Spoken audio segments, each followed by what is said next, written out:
एका विमान अपघातामध्ये 5 लोकांचा जीव गेला, पण चर्चा फक्त एका व्यक्तीभोवतीच का?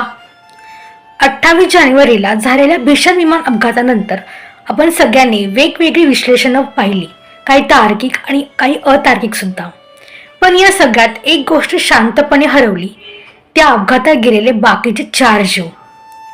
आपण राजकारण, अफवा आणि थंबनेल एंगेजमेंट व्ह्यूजच्या इतके मागे लागला आहे की कोणाचं तरी एक घर कायमचं उद्ध्वस्त झालंय हे विसरूनच गेलो.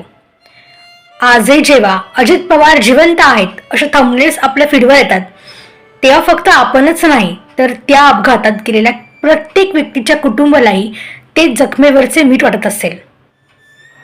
अपघातामध्ये राजकीय पट नाही हो जात, माणूस जातो आणि त्या प्रत्येक माणसामागे एक संपूर्ण जग असते हे आपण विसरतो.